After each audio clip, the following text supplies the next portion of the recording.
Praise Lord.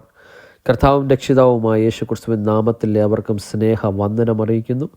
യേശു കർത്താവ് അവൻ ഉയർത്തെഴുന്നേറ്റിരിക്കുന്നു. യേശു കർത്താവ് കല്ലറയിലല്ല, ഒരിക്കലായിട്ട് എന്നേക്കുമായി യേശു ഉയർത്തെഴുന്നേറ്റിരിക്കുന്നു.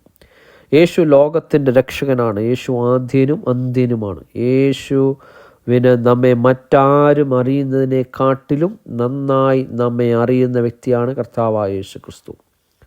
പല സാഹചര്യങ്ങളുടെ മുമ്പിൽ നിൽക്കുമ്പോൾ ചിലപ്പോൾ ചോദിച്ചേക്കാം, യേശു എന്നെ കാണുന്നില്ലയോ, യേശു എന്നെ അറിയുന്നില്ലയോ, ഈ സാഹചര്യങ്ങളുടെ മുമ്പിലാണ് ഞാൻ നിൽക്കുന്നത്, എങ്ങനെ ഒരു വഴി തുറക്കും, ദൈവം കാണുന്നില്ലയോ, പ്രാർത്ഥിക്കുന്നുണ്ട് മറുപടി വരുന്നില്ലല്ലോ എന്നൊക്കെ പറഞ്ഞ് ചിന്തിച്ചിരിക്കുന്നവരുടെ മുമ്പിൽ ഇന്നത്തെ ആലോചന ഞാൻ നിങ്ങളോട് കൈമാറുകയാണ്. ദൈവത്തിൻ്റെ മുമ്പിൽ നിങ്ങളെ തന്നെ സമർപ്പിക്കുക. നിങ്ങളെ നന്നായി അറിയുന്ന ഒരു ദൈവമുണ്ട്. നിങ്ങൾ പ്രാർത്ഥിക്കുന്നതിന് മുമ്പ് തന്നെ പ്രാർത്ഥനാ വിഷയത്തെ അറിയുന്ന ഒരു ദൈവമുണ്ട്. നാം അറിയിക്കുമ്പോൾ മാത്രമല്ല അവൻ നമ്മെ അറിയുന്നത്. നാം ജനിക്കുന്നതിന് മുമ്പേ നമ്മുടെ ആദിയും അവസാനവും അറിഞ്ഞിരിക്കുന്ന ദൈവമാണ് നമ്മെ ഭൂമിയിലേക്ക് അയച്ചിരിക്കുന്നത്. യേശുവിൻ്റെ മുമ്പിൽ പൂർണ്ണമായി സറണ്ടർ ചെയ്യുക. യേശു താങ്കളെ ഒരു അത്ഭുതമാക്കും. ഇന്നത്തെ ദൈവവചന ചിന്തയ്ക്കായിട്ട് യാക്കോബ് അപ്പോസ്തലൻ്റെ ലേഖനം 4-ാം അധ്യായം അതിൻ്റെ 7-ാം വാക്യം ഇപ്രകാരം പറയുന്നു: ആകയാൽ നിങ്ങൾ ദൈവത്തിന് കീഴടങ്ങുവീൻ, പിശാചിനോട് എതിർത്ത് നിൽപ്പീൻ, എന്നാൽ അവൻ നിങ്ങളെ വിട്ട് ഓടിപ്പോകും. വചനം പറയുന്നു, ദൈവത്തിന് കീഴടങ്ങുവിൻ, ദൈവത്തിൻ്റെ മുമ്പിൽ സറണ്ടർ ചെയ്യുക, ദൈവത്തിൻ്റെ മുമ്പിൽ സമർപ്പിക്കുക. ദൈവവചനം വിട്ട് ഇടത്തോട്ടോ വലത്തോട്ടോ മാറാതിരിക്കുക. ദൈവവചനത്തിന് വിരുദ്ധമായി ചിന്തിക്കാതിരിക്കുക. ദൈവവചനത്തിന് വിപരീതമായി ഒന്നും ചെയ്യാതിരിക്കുക. ദൈവത്തിൻ്റെ ഹൃദയം വേദനിക്കുന്ന ഒരു തീരുമാനങ്ങളും എടുക്കാതിരിക്കുക. സ്വന്തമായ പല ഡിസിഷൻ എടുക്കും. സ്വന്തമായുള്ള ഡിസിഷന് എല്ലാം മാറ്റിയിട്ട് ഓരോ തീരുമാനങ്ങൾക്കും ദൈവത്തിൻ്റെ ആലോചന ചോദിക്കുക.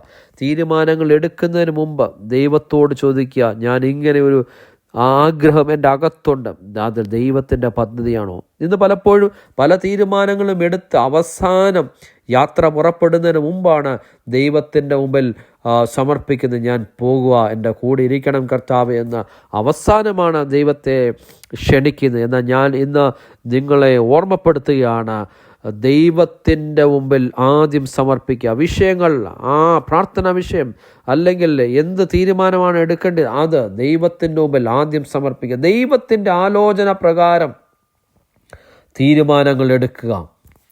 ദൈവത്തിന് കീഴടങ്ങാത്ത വ്യക്തികളാണ് സ്വന്തം ഇഷ്ടത്തിൽ മാത്രം തീരുമാനമെടുക്കുന്നത്. എന്നാൽ ദൈവത്തിൻ്റെ മുമ്പിൽ കീഴടങ്ങുന്ന വ്യക്തി ദൈവത്തിൻ്റെ ശബ്ദത്തിനനുസരിച്ച് തീരുമാനങ്ങൾ എടുക്കും.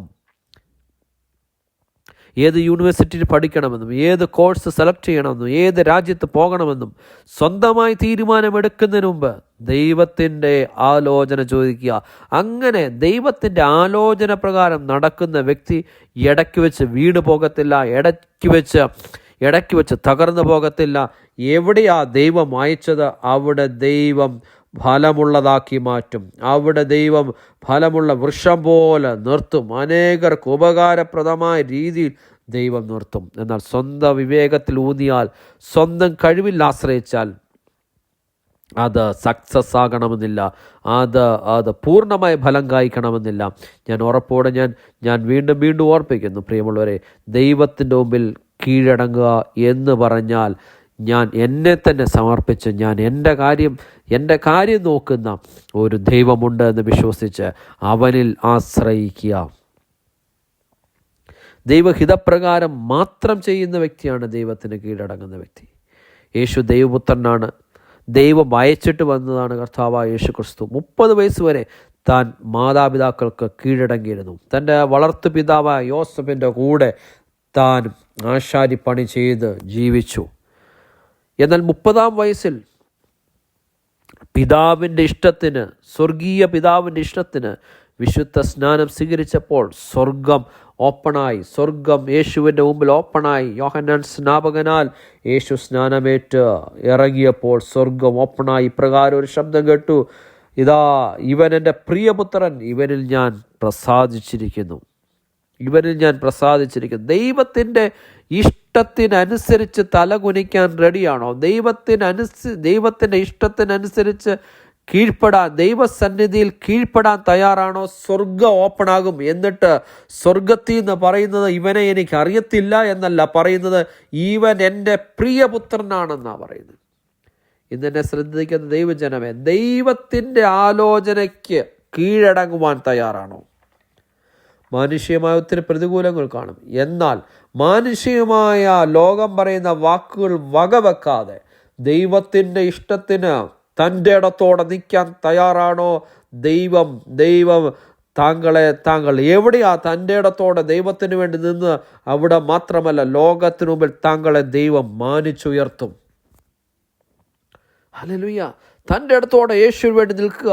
തൻ്റെ ഇടത്തോടെ യേശുവിൻ്റെ മുമ്പിൽ സ്വന്തമായ തീരുമാനം എടുക്കാതെ, എനിക്കൊരു ദൈവമുണ്ട്, അവനാണ് എൻ്റെ തീരുമാനം, എൻ്റെ ഡിസിഷൻ അവനാ എടുക്കുന്നത് എന്നുള്ള ഉറപ്പോടെ വെയിറ്റ് ചെയ്യുക. ചിലപ്പോൾ ചില സാഹചര്യങ്ങളിൽ അവസാനമായിരിക്കും ദൈവത്തിൻ്റെ മറുപടി കിട്ടുന്നത്. വെയിറ്റ് ചെയ്യുക, ദൈവത്തിൻ്റെ ആലോചനയ്ക്കായിട്ട് വെയിറ്റ് ചെയ്യുക. ദൈവം അവൻ വഴിയിൽ വെച്ച് തള്ളിക്കളയുന്ന ദൈവമല്ല, സ്നേഹമുള്ള അപ്പനാണ് യേശു കർത്താവ്. ഹല്ലേലൂയ. യേശു ആത്മാവിൻ്റെ ശക്തിയോട് മടങ്ങി, യേശു ആ ദൈവത്തിൻ്റെ ഇഷ്ടമനുസരിച്ച് താൻ ആ യോർദാൻ വിട്ടു മടങ്ങിയത് സാധാരണ രീതിയിലല്ല മടങ്ങിയത്.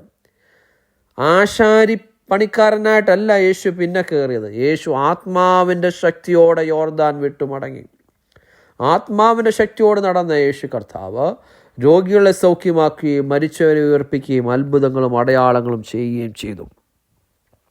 ദൈവ ഇഷ്ടത്തിന് ഏൽപ്പിക്കാൻ തയ്യാറാണോ? ഒരു ആത്മാവ് നിങ്ങളെ ഗൈഡ് ചെയ്യും. ആത്മാവ് ഗൈഡ് ചെയ്താൽ ദൈവാത്മാവ് ഗൈഡ് ചെയ്യും. ദൈവാത്മാവ് ഗൈഡ് ചെയ്താൽ സാധാരണ രീതിയിൽ ജീവിക്കത്തില്ല. 30 വയസ്സ് വരെ ജീവിച്ച രീതിയിലല്ല പിന്നെ യേശു ജീവിച്ചത്. ആത്മാവിൻ്റെ ഇഷ്ടത്തിനനുസരിച്ച് ചെയ്തു. ദൈവത്തിൻ്റെ പദ്ധതി യേശു ഭൂമിയിൽ നിറവേറ്റി.